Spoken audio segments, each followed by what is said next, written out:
Okay. Good evening, all. Good evening, students. Okay. So, who all are here? Beta, those people who have written their name as Jawahar Navodaya Vidyalaya, please change your names for your personal name or might be the name of your district जहाँ पे आपका नवोदय है उसका तो नाम लाभ लगा दो. सिर्फ जवाहरलाल नवोदय मतलब मुझे तो पता है मैं सारे नवोदय बच्चों को पढ़ा रही हूँ. ओके. कुछ तो उसको रीनेम करो. ठीक है, जैसे जयदीप है, Virendra, Kashyap. I can at least understand the names. Okay. Okay, चलो. All right. So, as you know, we have completed the plant physiology and we're going to start with the animal physiology. Okay. Yeah, yeah. I got it. I got it, Virendra. So, जिन बच्चों ने मेरी ये class सुनी थी, actually मैंने start किया था animal physiology. I had thought to finish up the animal physiology and then start with the plant physio.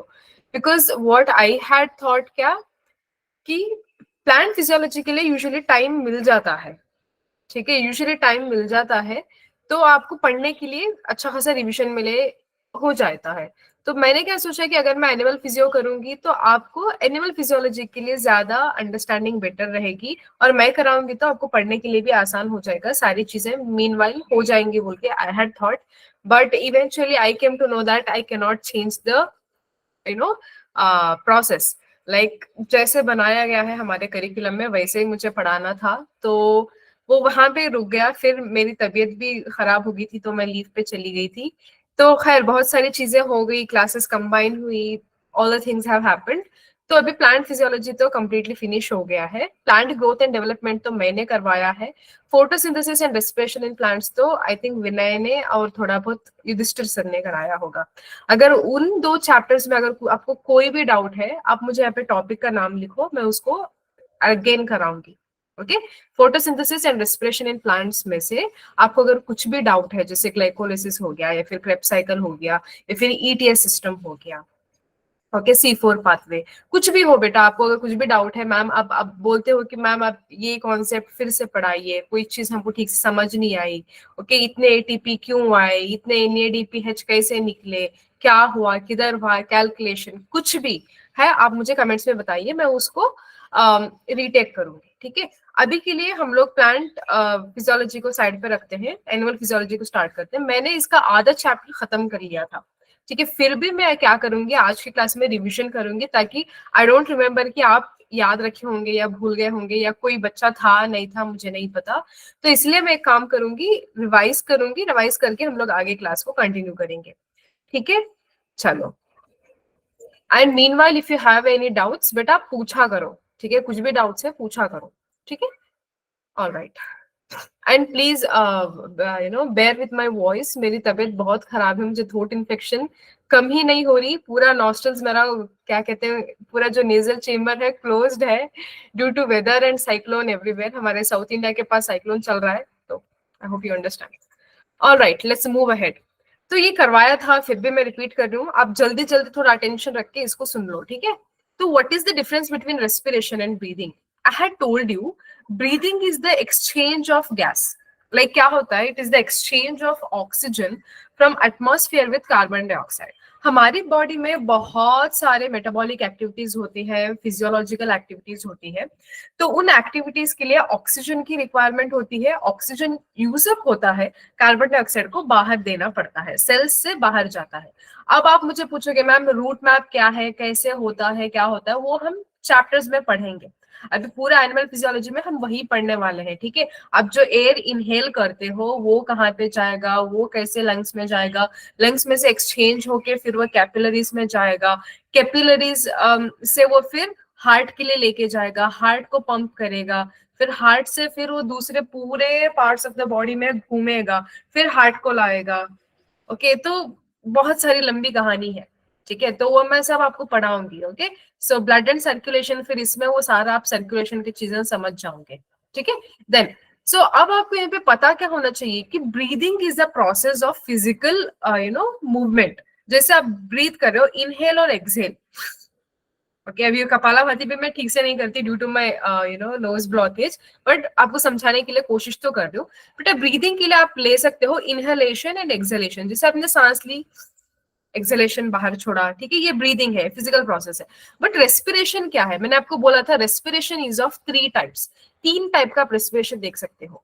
एक रेस्पिरेशन होता है एक्सटर्नल, रेस्पिरेशन होता है इंटरनल, देन सेलुलर रेस्पिरेशन।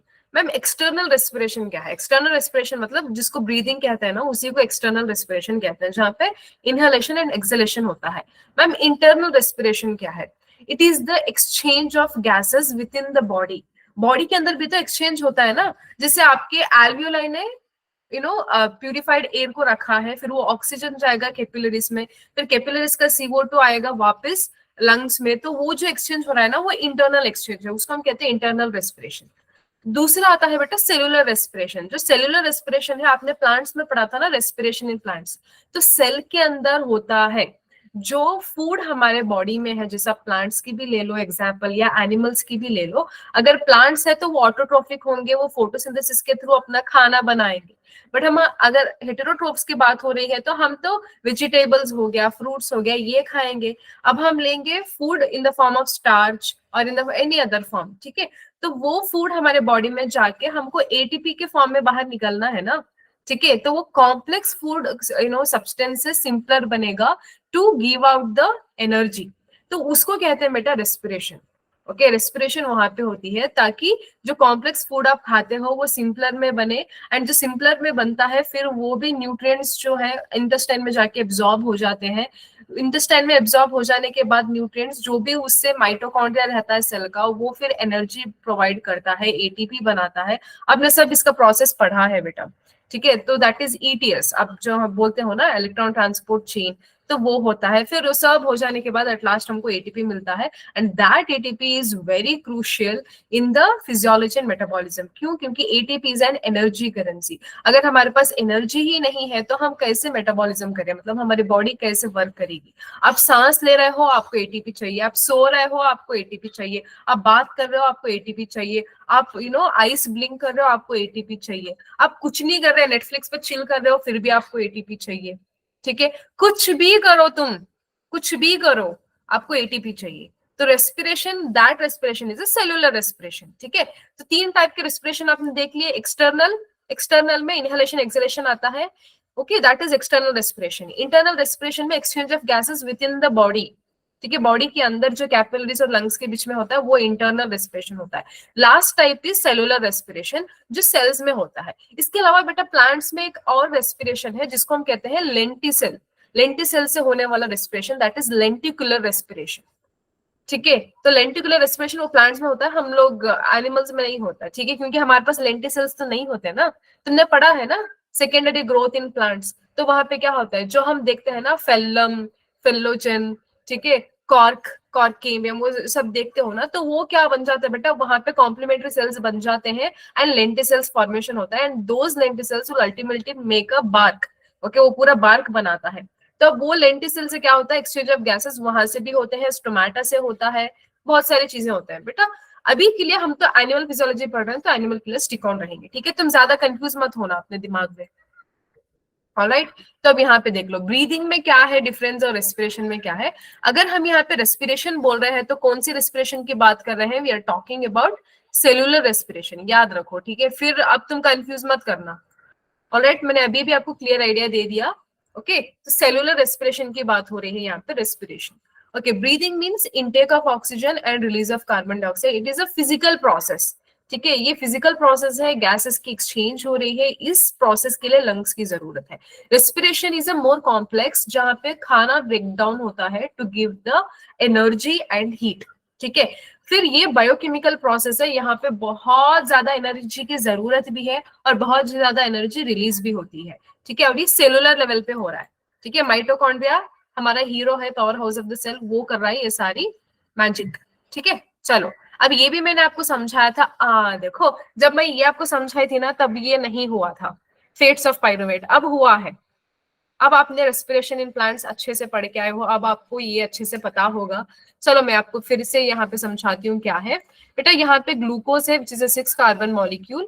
ये क्या होगा, by the process of glycolysis. ठीक है, ग्लाइकोलाइसिस क्या है बेटा, the partial oxidation of glucose. ठीक है, पार्शियल ऑक्सीडेशन होता है तो पाइरुवेट बनता है। तो पूरा ऑक्सीडेशन होने के लिए क्रेब्स साइकिल का होना जरूरी है, बहुत कुछ चीजें आगे होना जरूरी है। ठीक है, तो पहले ग्लूकोज से जो पाइरुवेट बना है वो देखो वो कहाँ हो रहा है, साइटोप्लाज्म में। So that means what, glycolysis happens in cytosol या फिर साइटोप्लाज्म। ठीक है, चलो तो अब ये जो पाइरुवेट बना है इसके फेट्स, मतलब पाइरुवेट की ना तकदीर में बहुत कुछ है। अगर ऑक्सीजन है तो क्या होगा, अगर ऑक्सीजन है तो क्या होगा, ये नॉर्मल प्रोसेस है। तो माइटोकॉन्ड्रिया क्या करेगा बेटा, ये आगे जाके प्रोसेस करेगा। ठीक है, आपने पढ़ा होगा ना बेटा ईटीएस सिस्टम, तो वहां पे वो पूरा लेके जाएगा, अपना काम करेगा। अल्टीमेटली हमको माइटोकॉन्ड्रिया से क्या होगा, एनर्जी वाटर मिलेगा with the release of carbon dioxide. ठीक है, तो ये चीज होती है। बट अदर केसेस में देखो जहां पे ऑक्सीजन की कमी होती है। अब आप मुझे बताओ मैम, ऑक्सीजन की कमी कब होती है, जब आप रिगरस एक्सरसाइज कर रहे हो, कूद रहे हो, नाच रहे हो, जुम्बा कर रहे हो, ठीक है, कुछ भी रील बना रहे हो इंस्टाग्राम का, वट एवर इट इज। ठीक है, तो वहां पे ऑक्सीजन की एकदम कमी हो जाती है। तो उस टाइम पे क्या होगा, आपकी बॉडी ना एक डिफरेंट मोड में चले जाती है। नॉर्मली तो प्रेजेंस ऑफ ऑक्सीजन होता है, माइटोकॉन्ड्रिया अपना काम करता है, एटीपीज बनाता है, एनर्जी रिलीज करता है। बट ऐसे टाइम पे जब आप फुल एक्सरसाइज के जोश में हो, अभी आपने बनाया ना 2024 का रेजोल्यूशन, तो अब आप क्या करोगे, मैं फिटनेस पे काम करूंगा, मैं एप्स बनाऊंगा, मैं वैसा करूंगा, मैं ऐसा करूंगी, तो जोश में होते हैं ना सब लोग। तो ऐसे टाइम पे नाचना कूदना भागना दौड़ना ज्यादा होता है। तो आप क्या करेगा, आपकी बॉडी तो थक जाएगी, आपकी बॉडी बोलेगी अरे भाई कितना करा रहे हो, सारे साल का 2 दिन में करा रहे हो तुम मुझे। तो कि वो फिर बोलेगी कि लैक ऑफ ऑक्सीजन हो रही है मसल सेल्स में। तो तब क्या होगा, तब होता है बेटा lactic acid formation. Okay, lactic acid formation होता है, उसके साथ साथ एनर्जी भी रिलीज होती है। बट ये प्रोसेस जब होता है तो बॉडी में पेन होता है। ओके, आप एक दिन तो नाच लिए, एक्सरसाइज कर लिए, ओके, दूसरे दिन आपको फील होगा कि अरे भाई क्या बॉडी पेन कर रही है, कल बहुत ही एक्सरसाइज कर लिया, आज रेस्ट करेंगे। अगर कल एक्सरसाइज करके आज रेस्ट कर लिया तो फिर अब तुम दूसरे दिन नहीं उठ पाओगे। ठीक है, जरूरी है आप कितना भी दर्द हो थोड़ा उठ के एक्सरसाइज करो, क्योंकि बॉडी को ना आदत लगानी होती है चीजों को। ठीक है, you have to get use to it, आपकी बॉडी को यूज टू इट कराना होता है। तो इसलिए फेटीग होती है कि थकान होती है, बट ये 2-3 दिन में आदत लग जाती है, चले जाती है। अब ये हो गया, चलो ह्यूमंस की बात खत्म। अब बात करते हैं कुछ ऑर्गेनिजम्स की जहां पे बिल्कुल ऑक्सीजन ही नहीं होता, जैसे east. East is a Saccharomyces, जो बेकर्स का फेवरेट है। ठीक है, ब्रेड बनाने वालों का बहुत फेवरेट है। ओके, तो इस केस में क्या होता है, यहाँ पे पाइरुवेट एथेनॉल में कन्वर्ट हो जाता है, एनर्जी के साथ ये कार्बन डाइऑक्साइड भी रिलीज करता है। ठीक है, तो ये सारे बेटा फेट्स ऑफ पाइरुवेट है, पाइरुवेट की किस्मत है, कहाँ कहाँ पे भी जा सकती है ये। ओके, ये 3 किस्मत है, आप याद रखना। ठीक है, तो माइटोकॉन्ड्रिया नॉर्मल प्रोसेस में, ओके, ह्यूमन मसल सेल्स जब लैक ऑफ ऑक्सीजन होती है, फिर एब्सेंस ऑफ ऑक्सीजन में आप सैकेरोमाइसिस का भी याद रख सकते हो। ठीक है, चलो विल मूव अहेड। देन तो respiratory organs different different body में क्या होंगे बेटा, ये बस आपके पैराग्राफ में है, वो एक आप पैराग्राफ पढ़ लो, वहां से भी आ सकता है क्वेश्चन। ठीक है, तो general body surface, okay, general body surface ही रेस्पिरेटरी ऑर्गन है। ओके, कुछ लोगों का चलो भाई मस्त है, ओके, उनका बॉडी सरफेस ही रेस्पायर करता है, उनको ज्यादा टेंशन की जरूरत ही नहीं होती है, जैसे स्पॉन्जेस हो गए, फ्लैटवर्म्स हो गए, उनकी पूरी बॉडी जो है ना, बॉडी की सरफेस वही रेस्पिरेटरी ऑर्गन की तरह एक्ट करती है। ठीक है, तो कुछ का अब जैसे समझ लो एम्फीबियंस, ओके, फ्रॉग हो गए, ओके, फ्रॉग्स और एम्फीबियंस। तो इनके केस में क्या होता है, स्किन, ओके, इनके स्किन सेम जो स्किन है वो होता है, या फिर इनके पास मॉइस्ट क्यूटिकल होती है, जो वो क्यूटेनियस रेस्पिरेशन करते हैं। क्यूटिकल तो आप समझते हो ना बेटा, स्किन के ऊपर वाली एक मॉइस्ट लेयर होती है। जब आप कोई भी एक एम्फीबियन को पकड़ते हो, या फिर आप मछली, मैं आपको एक बेस्ट एग्जांपल देती हूँ, मतलब याद रखने के लिए, अगर आपने फ्रॉग को छुआ होगा या मछली को छुआ होगा तो फिसलते हैं हाथ से, इतने जल्दी हाथ में नहीं आते, ग्रिप में नहीं आते। क्यों, क्योंकि उनकी स्किन के ऊपर एक मॉइस्ट क्यूटिकल होती है, एंड वो क्यूटिकल हेल्प करती है उनको रेस्पायर करने में। ठीक है, तो ये हो गया अर्थवर्म्स या फिर एम्फीबियंस की बात। ओके, स्किन होगा या फिर मॉइस्ट क्यूटिकल। दूसरा, आप थोड़ा हायर स्टेजेस में बढ़ते जाओ, देखो ये लोएस्ट से हम लोग हाईएस्ट में जा रहे हैं, जब हम हाईएस्ट में जाएंगे तो वहां पे एनिमल्स की बात करेंगे, मैमल्स की बात करेंगे। ठीक है, तो अब यहाँ पे किसकी बात हो रही है, इंसेक्ट्स, मिलिपिड, स्पाइडर। तो यहाँ पे बेटा रेस्पिरेटरी ऑर्गन्स बनना शुरू हो रही हैं। अब तक तो आपने क्या देखा, या तो जनरल बॉडी सरफेस होती है या तो स्किन होती है, ठीक है। अब ना रेस्पिरेशन के लिए मॉडिफिकेशन हो रहा है बॉडी में, ठीक है, तो एवोल्यूशन के थ्रू हो रहा है। तो यहाँ पे ट्रेकियल ट्यूब्स आपको देखने को मिलेंगे, जैसे ये देखो ग्रास हॉपर में आपको यहाँ पे ट्रेकियल ट्यूब्स दिख रहे हैं, एयर सैक्स है, ट्रेकिए है, ठीक है। So these things are found tracheal tubes in the insects and spiders, ठीक है, ये चीज आपको यहाँ पे देखने को मिल गई। देन कमिंग टू नेक्स्ट, अब ये नेक्स्ट में आप क्या देखोगे, गिल्स, ओके। फर्स्ट आपने देखा complete body surface, then you saw skin और मॉइस्ट क्यूटेनियस रेस्पिरेशन, फिर आपने देखा ट्रेकियल ट्यूब्स, 3 हो गए। अब चौथा, fourth one you are seeing gills, okay. Gills आप कहाँ पे देखते हो, that is in the fishes, fishes में आप देखते हो वहां पे ब्रैंकियल रेस्पिरेशन होती है, okay, they have the specialized gills which help in the respiration, ठीक है, that is branchial respiration. Alright, तो ये फिशेस में होती है, प्रॉन्स में होती है, या फिर टैडपोल्स में होती है।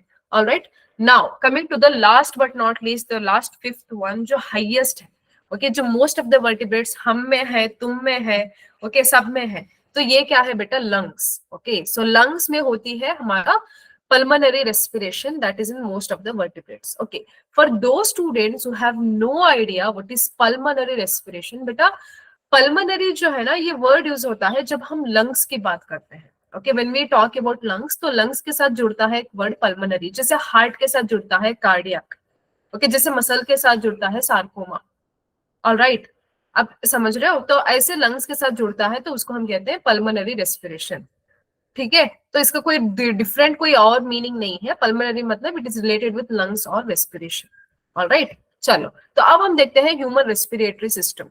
तो ह्यूमन रेस्पिरेटरी सिस्टम में क्या क्या होगा बेटा, एयर पैसेज होगा, जहां पे एयर मूव होता है with the help of pipelines, like कुछ पाइपलाइंस जैसा होगा, वहां से एयर पास होता है।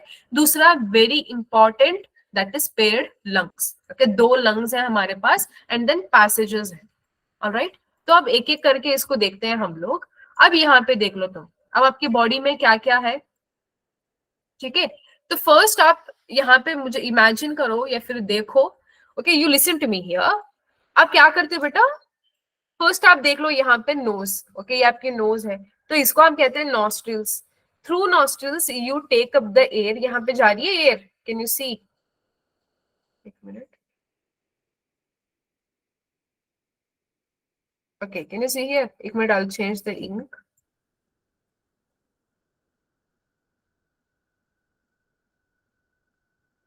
ओके, तो यहाँ पे देखो बेटा, यहाँ पे नेसल चेम्बर है, ओके, तो नॉस्ट्रिल्स के थ्रू हवा अंदर जाएगी, हवा अंदर जाएगी तो नेसल कैविटी है, okay. So in nasal cavity the air will be pass, तो अब नेसल कैविटी से ये जाएगी अंदर।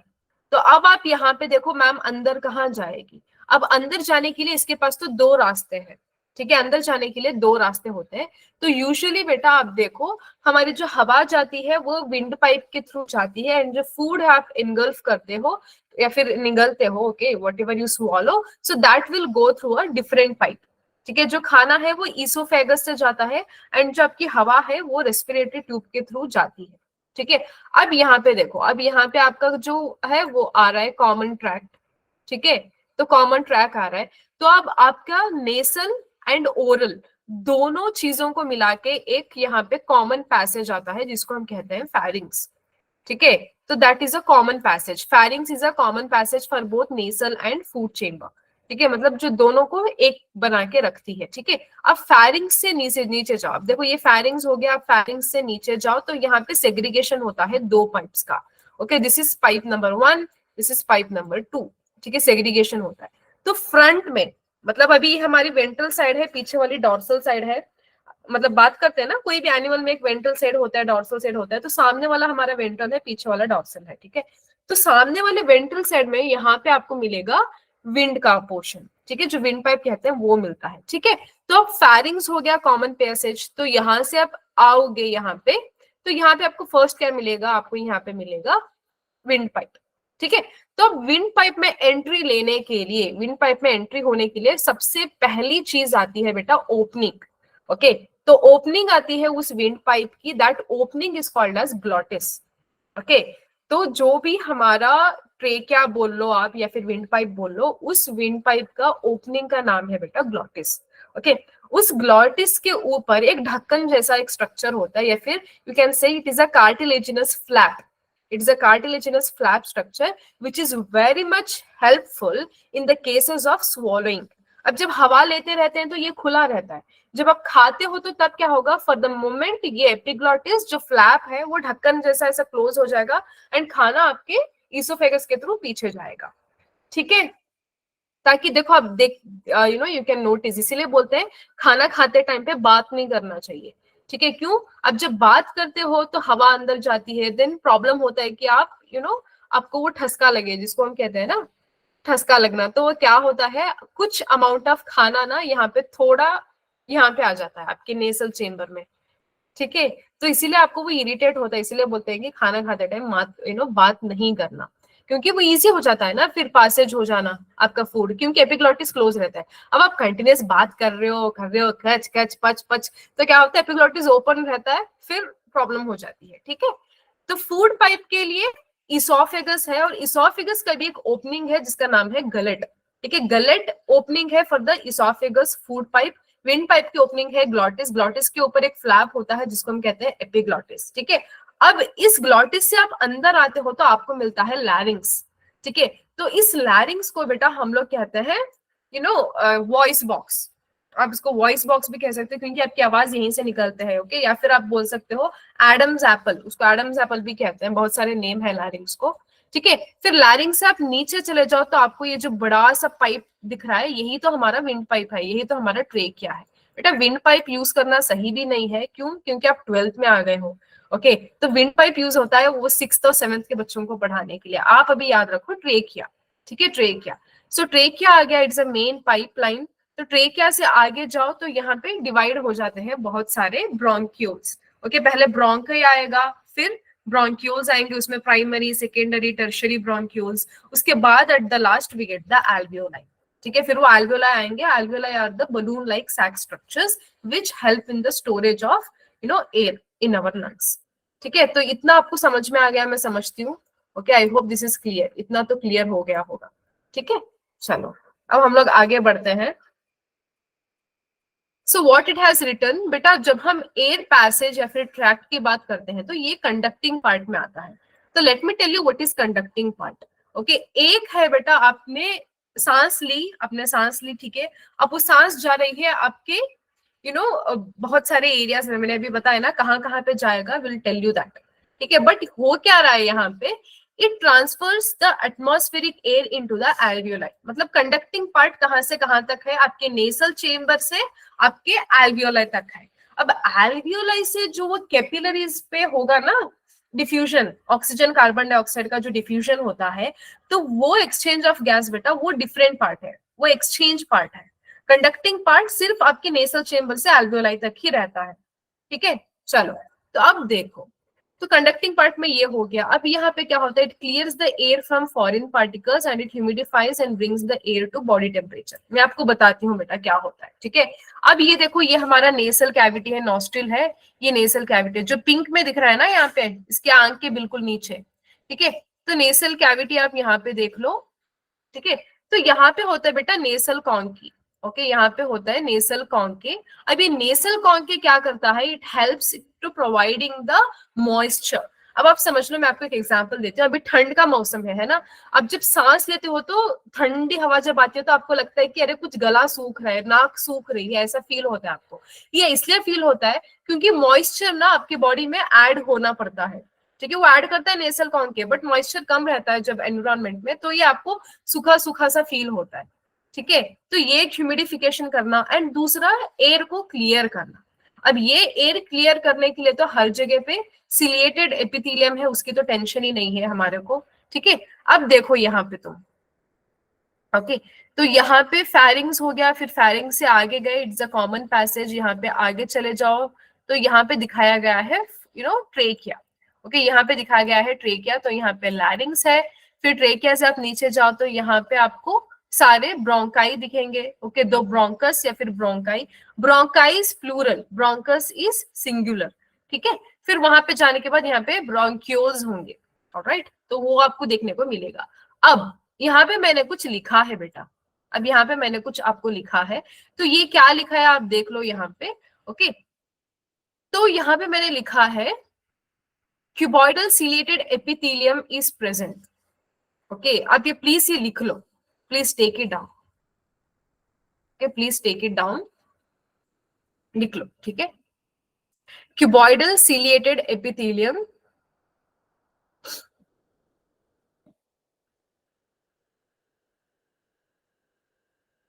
ओके, ये होता है। तो इसके अलावा बेटा ये होता है हमारे नेसल चेम्बर में। ओके, ये कहाँ पे होता है, ये होता है हमारे नेसल चेम्बर में, ठीक है। नेसल चेम्बर में क्यूबॉइडल सीलिएटेड एपिथेलियम होता है। अब मैं बात करती हूँ ट्रेकिया की।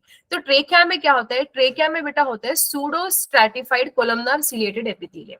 अब नोटिस करने वाली बात क्या है कि दोनों के पास सीलिएटेड एपिथेलियम है। बेटा क्यों है सीलिएटेड एपिथेलियम, अभी हमने थर्ड पॉइंट देखा ना कि अगर इम्प्यूरिफाइड जो भी इम्प्योर एयर आ रही है तो उसको प्यूरिफाई करना है। अब वो प्यूरिफाई कैसे होगा, जब आप कोई भी डस्ट एरिया में जाते हो तो आपको स्नीज आती है। ओके, जब स्नीज आती है तो सारा जो डस्ट पार्टिकल है वो सीलिया क्या करता है, मूवमेंट के थ्रू बाहर फेंकते रहता है।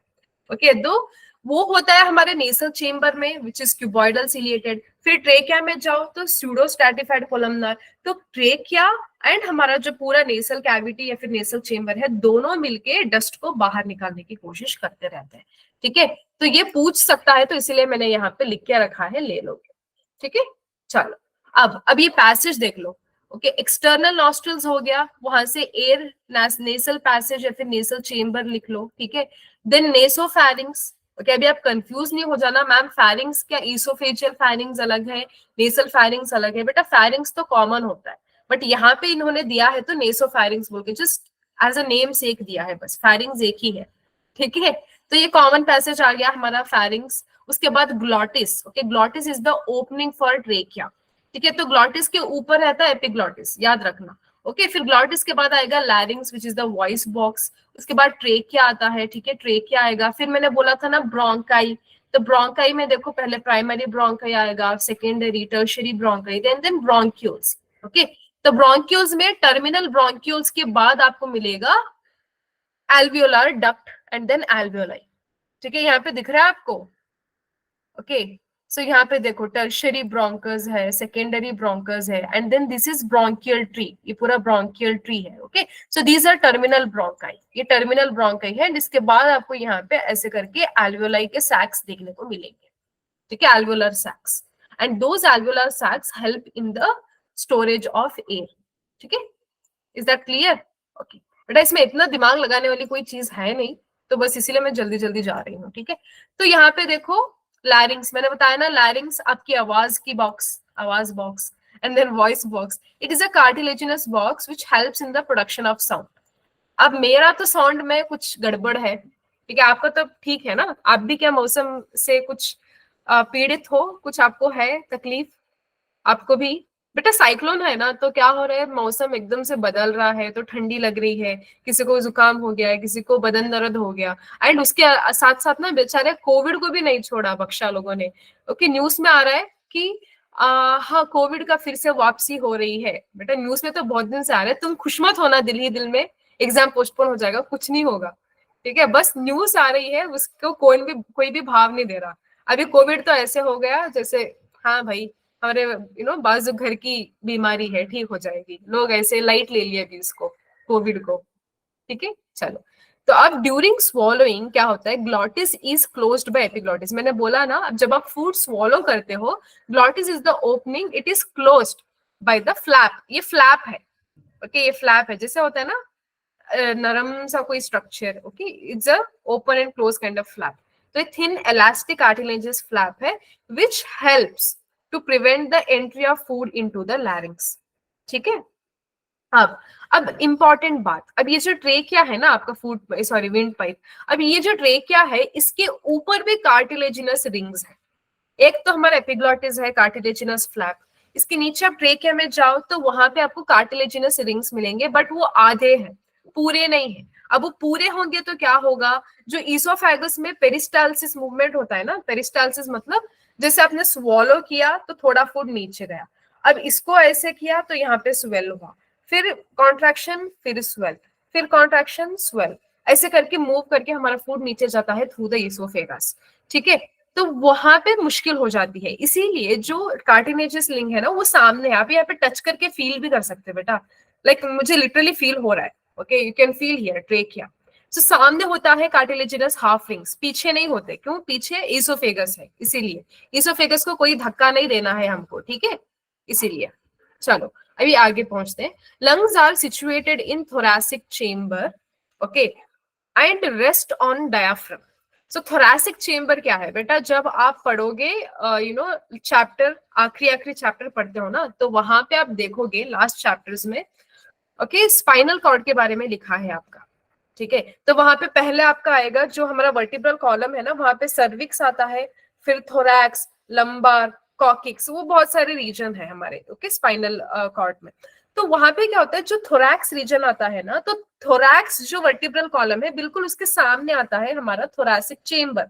अब इस थोरैसिक चेम्बर के सामने यू नो जो सामने थोरैसिक चेम्बर है, इसके अंदर होता है लंग्स। अब लंग्स के नीचे होगा डायफ्राम, ठीक है, सामने लंग्स है, फिर उसके नीचे ऐसे डूम शेप्ड डायफ्राम रहता है, ठीक है। अब हम लोग ब्लेस्ड हैं, हमारे पास दो लंग्स हैं, ठीक है, we have pair of lungs, okay. तो राइट लंग और लेफ्ट लंग। अब देखो बेटा, आपके ना अपने जब 7th या 6th में हो गए तो आपकी मैडम ने सिखाया होगा, जब भी हम कोई भी एक इंसान का डायग्राम बनाते हैं, तो जो हमारे राइट में होता है ना वो उस आदमी का लेफ्ट होता है, और हमारा जो लेफ्ट है वो उस आदमी, जो आदमी मतलब डायग्राम की बात हो रही है, उस डायग्राम का राइट होता है, ठीक है। समझ में आ रही है कुछ बात? तो इसीलिए मैंने देखो यहाँ पे ये राइट लंग है, ये लेफ्ट लंग है, ठीक है, समझ में आ रहा है?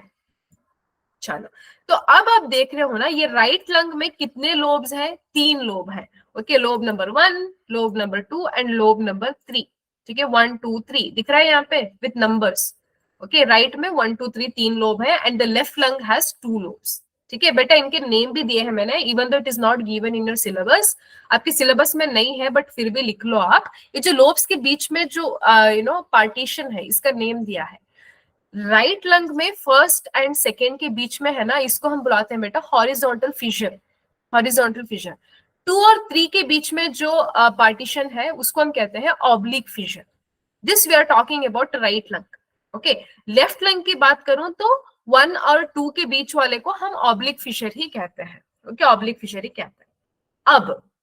अब आपको याद रखने वाली बात क्या है, राइट और लेफ्ट लंग में कुछ डिफरेंस है। क्या डिफरेंस है? जो राइट वाला है ना, जो राइट वाला है वो शॉर्टर है, ब्रॉडर है, इसमें 3 लोब हैं, ओके, शॉर्टर, ब्रॉडर, 3 लोब्स। जो लेफ्ट वाला है वो पतला है, स्लेंडर, लॉन्गर, ओके, पतला है, लंबा है, 2 लोब्स है, ठीक है, ऐसे याद रखो। ये बेटा राइट की बात हो रही है, this we are talking about right, shorter, broader, 3 lobes. Left में लॉन्गर, स्लेंडर विथ 2 लोब्स, ठीक है, इज दैट क्लियर? चलो, अब each lung is covered by 2 layers. अब हर लंग जो है ना, every lung we have 2 lungs, तो एक लंग की बात हो रही है, each lung is covered by 2 layer and we call those layers as pleura, ठीक है, उसका नाम क्या है? लेयर्स का प्लूरा है, ओके। आप स्पेसिफिकली अगर बोलना चाहो तो आउटर पेराइटल प्लूरा होता है, इनर विसरल प्लूरा होता है, ओके। बाहर वाले का नाम पेराइटल है, अंदर वाले का नाम विसरल है, ठीक है। अब ये जो विसरल और पेराइटल प्लूरा है, इसके बीच में एक फ्लूइड होती है to avoid the friction, okay. जब आप सांस लेते रहते हो, इनहेल और एक्सहेल करते हो ना, तो उसके तब क्या होता है, आपके लंग्स भी, ओके, वो क्या होते हैं, फिर बल्ज होते हैं, फिर ऐसे होते हैं, ऐसे होते हैं, ऐसे कॉन्ट्रैक्ट रिलैक्स होते रहते हैं ना, तो उस टाइम पे फ्रिक्शन हो सकती है 2 लेयर्स के बीच में। उसको प्रिवेंट करने के लिए कौन सी है हमारे पास, क्या है? Pleural fluid, okay, that helps in the lubrication between 2 pleural layers, ठीक है, इज दैट क्लियर? नाउ अब अभी हम लोग देखते हैं, तो लंग्स एक्चुअली कहते किसको है बेटा? लंग्स में ब्रोंकाई होगा, ब्रोंक्यूल होगा, एंड देन एल्वेलाई होगा, ठीक है। ये तीनों मिलके इसको हम कहते हैं लंग्स, राइट। तो तीनों मिलके इसको हम कहते हैं लंग्स। अब हमने कंडक्टिंग पार्ट तो देखा है ना, कंडक्टिंग पार्ट कौन था? नेसल कैविटी या फिर नोस्ट्रिल से एल्वियोलाई तक वो कंडक्टिंग पार्ट था। एक्सचेंजिंग पार्ट क्या है? From alveoli and their guts, okay. तो एल्वियोलाई से मैंने बोला गट्स क्या, नहीं डक्ट्स होता है ना ऐसे, ओके डक्ट्स। ऑलराइट, तो अब जहां पे भी आपको वर्ड आए बेटा डक्ट, तो याद रखो it we are talking about pipeline. Duct means pipe, ठीक है, पाइप, उसके अंदर या तो हवा जाएगी या तो खून जाएगा या तो कुछ ना कुछ जाते रहता है, ठीक है। Duct is a pipeline, kind of pipeline, ठीक है। ये चीज आप याद रखो। एंड ये जो एक्सचेंज होता है एल्वियोलाई से capillary duct, and then capillaries alveoli back oxygen to carbon dioxide, that is the exchanging part of the respiratory system. Okay, respiratory system में टू पार्ट्स होता है, कंडक्टिंग पार्ट, एक एक्सचेंज पार्ट, ठीक है। तो इन दोनों को भी याद रखो, एनसीईआरटी ने दिया है। Then alveoli are the structural functional unit of lungs. जैसे नेफ्रॉन्स किडनी के स्ट्रक्चरल एंड फंक्शनल यूनिट है, ऐसे एल्वियोलाई लंग्स के हैं, ठीक है, याद रहेगा। चलो अब हम यहाँ पे देखते हैं बेटा, अभी जो मैंने पढ़ा है ना, इसको मैंने यहाँ पे लिख के समझाया है। तो सारा जो रेस्पिरेशन प्रोसेस है, इसको आपकी एनसीईआरटी ने दो हिस्सों में डिवाइड किया है। अभी मैंने आपको बताया, एक कंडक्टिंग पार्ट, एक exchange part. Conducting part nostril से टर्मिनल ब्रोंकाइल्स अप टू एल्वियोलाई तक भी हो सकता है, ठीक है, इसको हम कहते हैं कंडक्टिंग पार्ट। यहाँ पे होता क्या है, हवा पास होती है, फिल्टर होती है, हवा गर्म होती है, एंड देन मॉइस्चर ऐड होता है, ठीक है, इतने सारी चीजें होती है। एक्सचेंज में क्या होता है, ऑक्सीजन एल्वियोलाई से कैपिलरी में जाता है, कार्बन डाइऑक्साइड कैपिलरी से एल्वियोलाई में आता है, ये गैसियस एक्सचेंज पार्ट है, ठीक है, ये आपको याद रखना है। ऑलराइट, और हमारे बॉडी में ईच लंग में बेटा नियरली 150 मिलियन एल्वियोलाई होते हैं। Okay, nearly 150 million alveoli are present in each lung. एक लंग की बात हो रही है, दोनों लंग्स की नहीं, ठीक है। चलो, तो आप मैंने अभी आपको जो बताया ना, ये उसी का डायग्राम है, बस ये it is a one by one picture. तो एक्सटर्नल नॉस्ट्रल से नेसल चेम्बर, फिर nasopharynx, pharynx, glottis, larynx, trachea, फिर ब्रोंकियल ट्री स्टार्ट हो जाता है। यहाँ पे आप ट्रेकिया देखो, primary bronchus, secondary bronchus, tertiary bronchus, and then bronchiole start होता है। Okay, terminal bronchiole, and then alveolar duct coming to alveoli, ठीक है। तो आप कंडक्टिंग पार्ट देखो, ये कंडक्टिंग जोन है, ओके, नॉस्ट्रिल से लेके पूरा यहाँ पे टर्मिनल ब्रोंक्यूल्स तक, ओके, एल्वियोलाई से पहले टर्मिनल ब्रोंक्यूल्स तक ये पूरा कंडक्टिंग पार्ट है। एक्सचेंज पार्ट कहाँ पे होगा, एक्सचेंज पार्ट बेटा होता है हमारा जो डक्ट्स है, सैग्स है, एल्वियोलाई है, इससे लेके फिर कैपिलरीज, ओके, हमारे जो ब्लड कैपिलरीज होते हैं उनके बीच में एक्सचेंजिंग होती है, ठीक है। आई टेल यू दैट, अभी अब मैं पढ़ाऊंगी तो आपको समझ में आएगा। Alright, so now coming to the mechanism of breathing. Okay, breathing के मैकेनिज्म हम लोग देखें तो बेटा नॉर्मल ब्रीदिंग की बात हो रही है। मैंने बोला ना, तुम एकदम से स्क्रीन देख के कंफ्यूज मत हो, तुम सिर्फ मैं जो बोल रही हूँ ना वो सुनो, ठीक है। स्क्रीन देख के टेंशन मत लो, जो मैं बोल रही हूँ वो सुनो, ठीक है। तो नॉर्मल ब्रीदिंग में बेटा होता है इनहलेशन एंड एक्सहलेशन, ठीक है। तो इनहलेशन क्या है, सांस अंदर लेना। अब तुम सांस अंदर लो, क्या फील हो रहा है, आपका चेस्ट अप ऊपर जा रहा है, वो अपवर्ड मूवमेंट हो रहा है, फॉरवर्ड हो रहा है, ऊपर, आगे, बाहर, ऐसा निकल रहा है ना, तुम सांस लो, तो इसको हम कहते हैं यूएफओ। ओके, जब इनहेलेशन होता है यूएफओ होता है, याद रखो, ये मेरा सीक्रेट निमोनिक्स है याद रखने के लिए। यूएफओ होता है इनहेलेशन में, दैट मीन्स बाहर, ऊपर और front, okay, upward, forward and outside, okay. तो अब इनहेलेशन में क्या होता है, इनहेलेशन में बेटा कॉन्ट्रैक्शन होता है डायफ्राम का, ओके, डायफ्राम का कॉन्ट्रैक्शन होता है। अब ये जो upward, forward and outside movement है, ये हो रहा है किसका, रिब्स में, ओके। तो मैंने आपको बोला ना, हमारा जो थोरैसिक कैविटी है, ओके, थोरैक्स पीछे जो है ना हमारा वर्टिब्रल कॉलम, तो उसके सामने है थोरैसिक चेम्बर या फिर थोरैसिक कैविटी। थोरैसिक कैविटी को सराउंड करी हुई है lungs, sorry ribs, okay, thoracic cavity को सराउंड करी हुई है रिब्स। रिब्स के अंदर आप चले जाओ तो वहां पे लंग्स है, तो दो लंग्स के बीच में बेटा हार्ट भी सिचुएट होता है। अभी हार्ट को हटाओ तुम साइड में, सिर्फ लंग्स का ध्यान दो, ठीक है। रिब्स आ गए, रिब्स के अंदर लंग्स है, ठीक है। अब ये जो रिब्स है ना, ये रिब्स भी ऐसे खामोश नहीं बैठते, ठीक है, रिब्स का भी काम है, रिब्स भी है ना कॉन्ट्रैक्ट और रिलैक्स करते हैं, मतलब वो भी अंदर बाहर होते रहते हैं। क्यों, क्योंकि इनहेलेशन एक्सहेलेशन में रिब्स का भी मूवमेंट होता है, ठीक है। तो अब देख लो बेटा, इस रिब्स के बीच में, ओके, रिब्स के बीच में यहाँ पे मसल होती है, कुछ स्पेशल टाइप ऑफ मसल्स, इनको हम कहते हैं बेटा इंटरकोस्टल मसल्स। जो रिब्स के बीच में के मसल होते हैं ना, इसको हम कहते हैं इंटरकोस्टल मसल। तो इंटरकोस्टल मसल में भी टू टाइप्स के मसल हैं, एक एक्सटर्नल इंटरकोस्टल, दूसरा इंटरनल इंटरकोस्टल। अभी तुम इंटरकोस्टल याद रखो, ठीक है। तो एक्चुअली जो डायफ्राम है वो भी हमको याद रखना है, इंटरकोस्टल मसल भी याद रखना है, रिब्स भी याद रखना है, ठीक है। तो स्ट्रक्चर्स इन्वॉल्व कौन कौन हो रहे हैं नॉर्मल ब्रीदिंग में? Ribs, intercostal muscles and then diaphragm, ठीक है।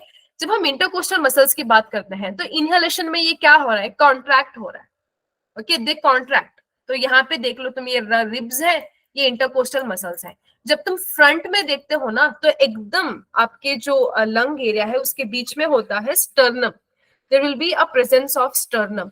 सो sternum it helps in the joining of both the side of ribs. अब दोनों साइड से रिब्स आते हैं ना, उसको ज्वाइन भी करता है, and it is a you know normal a big plate like structure, एक ऐसा लंबा सा प्लेट होता है, वो यहाँ पे बीच में होता है स्टर्नम, ठीक है। वो प्रोटेक्ट करता है, वो भी प्रोटेक्शन में हेल्प करता है। जो स्टर्नम है ना वो नेचुरली हार्ट को प्रोटेक्ट करता है, ठीक है, क्योंकि स्टर्नम के पीछे ही हार्ट होता है, ठीक है। यूजुअली जो रिब्स है वो लंग्स को प्रोटेक्ट करती हैं, ऑलराइट। तो स्टर्नम है, तो स्टर्नम के साथ साथ रिब्स है, बीच में इंटरकोस्टल मसल्स है।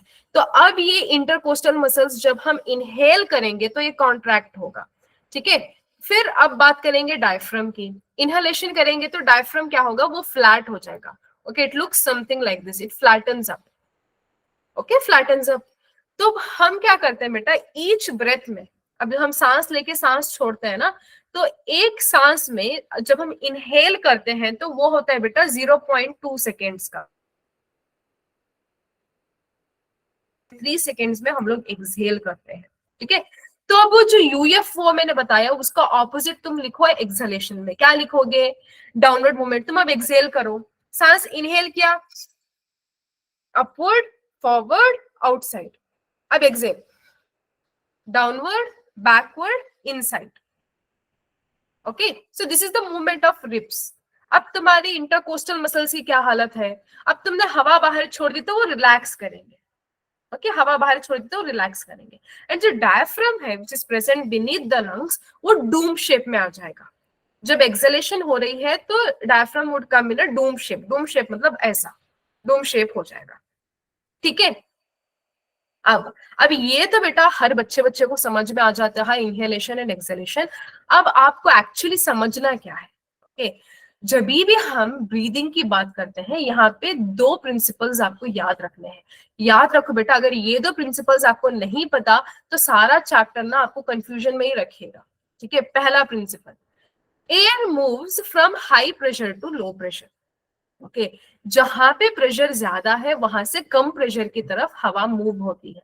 अब तुम बताओ, अब तुमको इनहेल करना है, अब तुमको इनहेल करना है तो हवा कहां से कहां जाती है? हाई प्रेशर से लो प्रेशर में। तो अब जब हवा आपको इनहेल करना होता है तो अब आपकी बॉडी में, ओके, तो वो रिब्स के अंदर जो लंग्स हैं वो कैसे होंगी? वो कैसे होंगी? वो कम दिखाएंगे प्रेशर। जब लंग्स में प्रेशर कम होगा, हवा में प्रेशर ज्यादा होगी, तब हवा बाहर से अंदर जाएगी और इनहेलेशन होगा। समझ में आ रही है?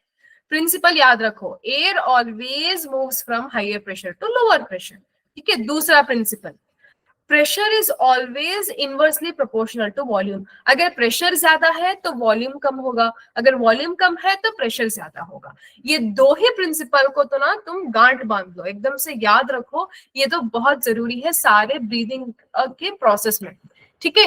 तो air moves from high pressure to low pressure and then pressure is always inversely proportional to volume, ठीक है। अब देखो, अब इनहेलेशन हो रहा है तो इनहेलेशन में क्या हो रहा है? हवा बाहर से लंग्स में जा रही है। अब बाहर से लंग्स में जा रही है मतलब हवा में हाई प्रेशर है, लंग्स में लो प्रेशर है, इसीलिए हवा बाहर से अंदर जा रही है, ठीक है। तो अब क्या होगा, तुम यहाँ पे देखो, अब यहाँ पे देखो, इनहेलेशन में मैंने लिखा है यहाँ पे प्रेशर कम है, प्रेशर कम है इसीलिए इनहेलेशन हुआ है। But what about the volume? Volume क्या है बेटा? वॉल्यूम तो ज्यादा है। क्यों? अगर प्रेशर कम है तो वॉल्यूम ज्यादा है। क्यों? क्योंकि बेटा वॉल्यूम को इसलिए बढ़ा के रखा है क्योंकि इसको पता है प्रेशर कम है तो अभी बाहर से अंदर हवा आएगी, तो वॉल्यूम मुझे बढ़ा के रखना है ताकि सारी जो एयर आए उसको वहां पे समा सके, उसको भर सके, ठीक है। लंग्स में वॉल्यूम ज्यादा होती है ताकि सारी जो बाहर की एयर है वो जितनी हो सके उतनी अंदर आ सके, ठीक है। तो कम प्रेशर होगा, वॉल्यूम ज्यादा होगा, so that inhalation occurs, higher pressure से लोअर प्रेशर में मूवमेंट होता है, ठीक है। अब हम देखते हैं एक्सलेशन में। ओके, एक्सलेशन में क्या होता है, आपकी बॉडी से हवा बाहर जानी है ना। So air moves from your body to environment. तो अब क्या होगा, high pressure to low pressure जाएगा। अब आपके लंग्स में आपको क्या बनाना है, in your thorax, thoracic cavity या फिर लंग्स की मैं बात करूं, तो अब आपको प्रेशर बढ़ाना है, you have to increase the pressure. जब आप प्रेशर बढ़ाते हो तो तब हवा बाहर निकलेगी, ओके, अंदर से बाहर निकलेगी। तो जब अंदर से बाहर निकालना है तो वॉल्यूम तो ऑलवेज इनवर्सली प्रोपोर्शनल है, तो वॉल्यूम कम हो जाएगा। ठीक है, तो आपकी एनसीईआरटी ने बस इतना ही दिया है ब्रीदिंग के बारे में। ओके, ब्रीदिंग को लेके ज्यादा टेंशन मत लो। ठीक है, तो जब आप इनहेल करते हो, बाहर प्रेशर ज्यादा है, अंदर कम है। जब अंदर कम है तो वॉल्यूम ज्यादा होगा। जब एक्सहेल करते हो, अंदर प्रेशर ज्यादा है, बाहर कम है, हाई प्रेशर हमारे अंदर से बाहर जाएगा, तो उसका इनवर्सली प्रोपोर्शनल आप वॉल्यूम देख लो, वो कम रहेगा। ठीक है, this this is clear to everyone. क्या ये चीज आपको समझ में आई? मैंने ये ऑलरेडी पढ़ाया था, पता नहीं उस टाइम पे कितने बच्चे थे, कौन से बच्चे थे, तो इसलिए मैं फिर भी एक बार आपको रिवीजन करवा रही हूँ। Is that clear? Shravani, Samsung, Samriddhi, Kashyap, Virendra.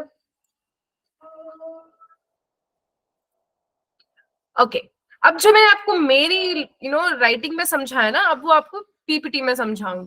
ठीक है, हाँ Kashyap, you have raised hand, any doubt? बेटा डाउट है तो लिखो, if you have any doubt means लिखो। ओके, तो अब तुम देखो, अब आपको क्लियर अंडरस्टैंडिंग हो जाएगी। Inspiration is nothing but inhalation. सांस लेना, इंस्पिरेशन, दोनों एक ही है। ठीक है, so active intake of air from atmosphere to lungs. Okay, तो बाहर से लंग्स में आना इंस्पिरेशन है। एक्सपिरेशन क्या है?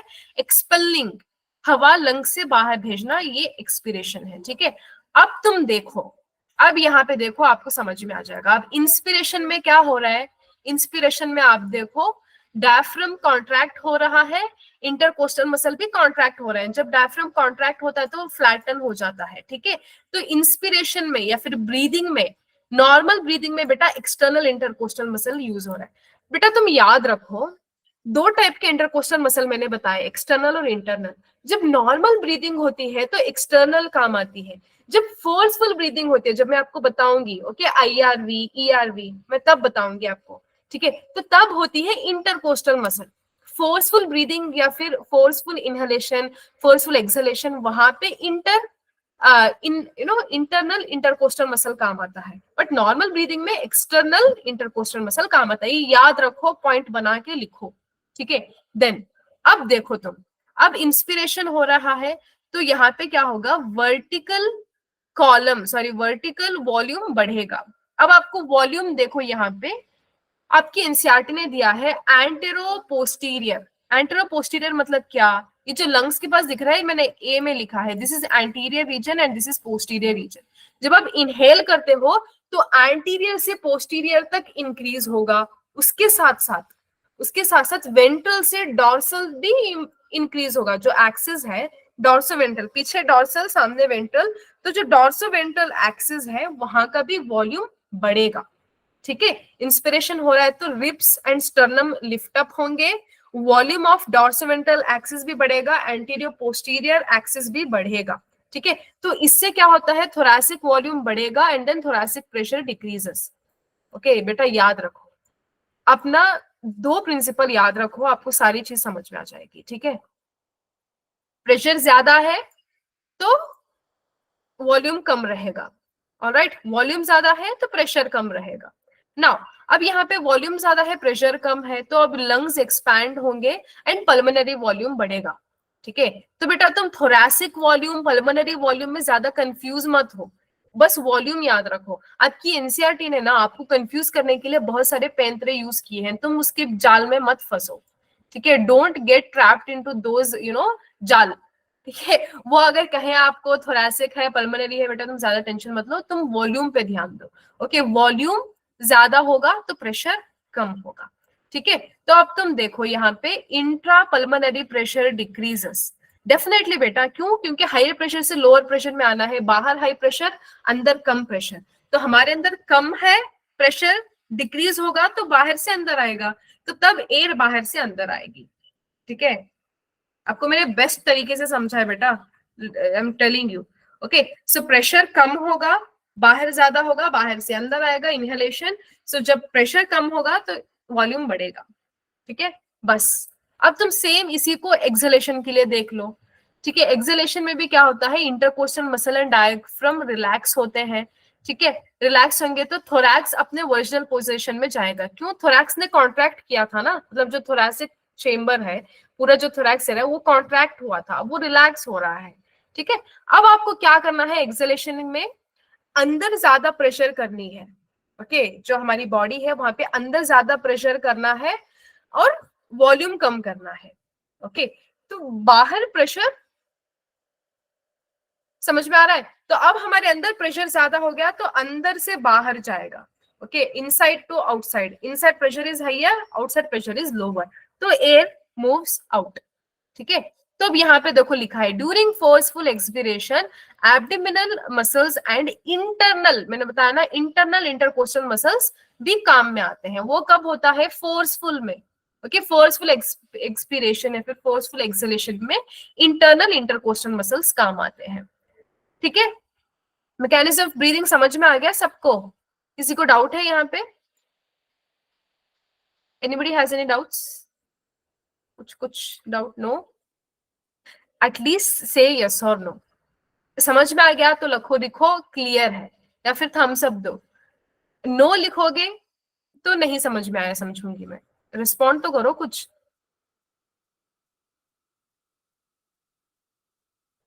ओके, तो व्हाट इज टाइडल वॉल्यूम?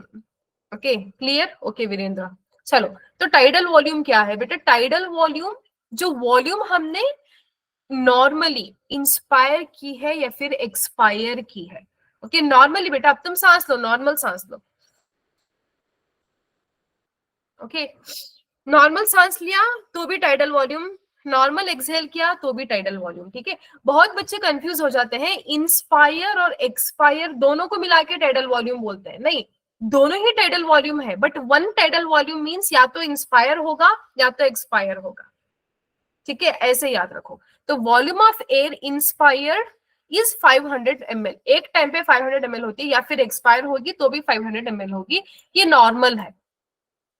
ठीक है बेटा, ये बहुत इंटरेस्टिंग है, मैंने आपको समझाया था, फिर एक बार समझा के कल हम लोग एक्सचेंज ऑफ गैसेस में कंटिन्यू करेंगे।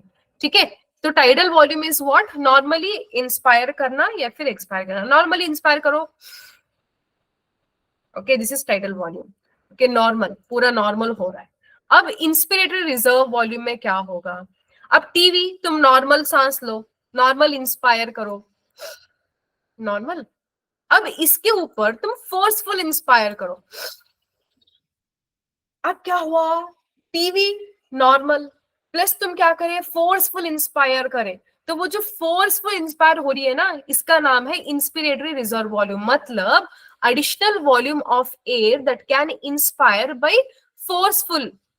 ओके, फोर्सफुली आप कितना इंस्पायर कर सकते हो वो वॉल्यूम है। नॉर्मल, टाइडल, टाइडल वॉल्यूम मतलब टाइडल वॉल्यूम में आपने आपने इंस्पायर भी किया, एक्सपायर भी किया, अभी एक्सपायर को हटाओ तुम। Okay, tidal volume, normal inspire, उसके ऊपर तुमने फोर्सफुल किया, that is IRV. Forceful is the additional volume of air that can be inspired, वो आईआरवी होती है। ओके, पहले टीवी हुई, फिर आईआरवी हुई। ओके, अब आईआरवी की कैपेसिटी कितनी होती है? 2500 से 3000 ml तक। ठीक है, टाइम अभी हो गया है, वरना मैं ये खत्म करने वाली थी, तो चलो कोई नहीं, हम इसको कल कर लेंगे। ठीक है, will do it tomorrow. Okay, तुम ना पढ़ के आना, you read and come this thing, तो हम देखेंगे। ठीक है, will see that, will do it tomorrow.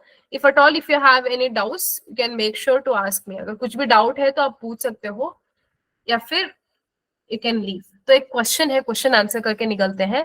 Intercostal muscles are found attached with, intercostal muscles किसके साथ अटैच्ड होती हैं?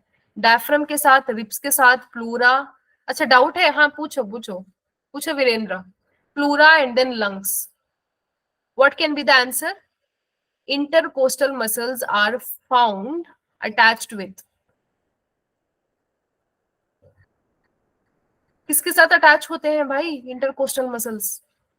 मैं सच बताऊं ना, एनिमल फिजियोलॉजी ऑनलाइन पढ़ाने वाली चीज बिल्कुल नहीं है।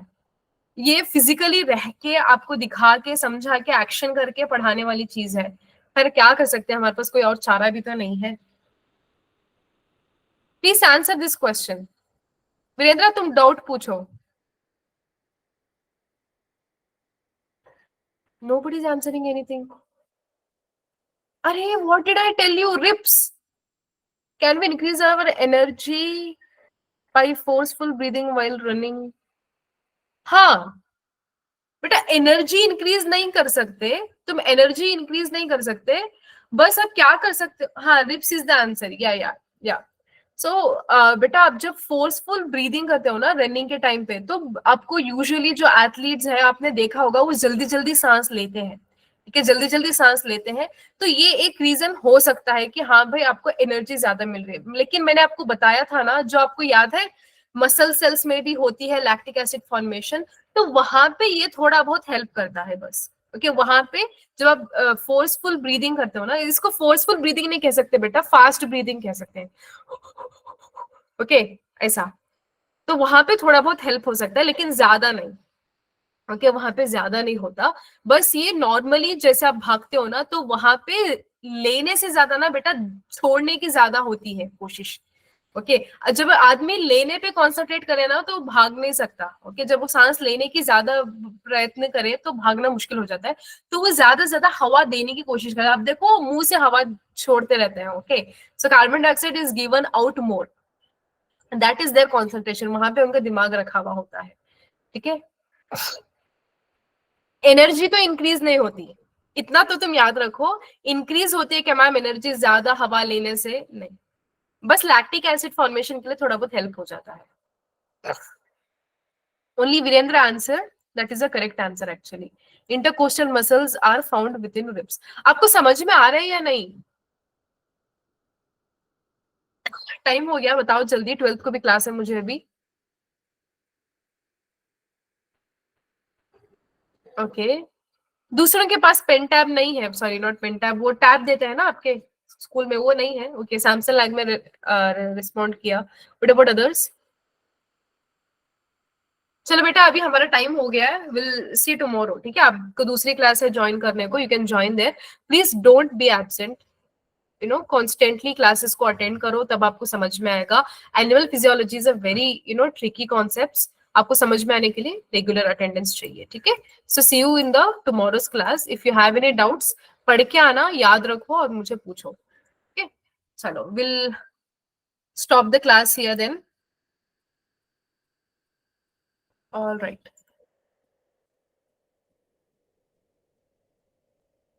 You can leave, no problem, you can leave. आप क्लास को छोड़ के बाहर जा सकते हो।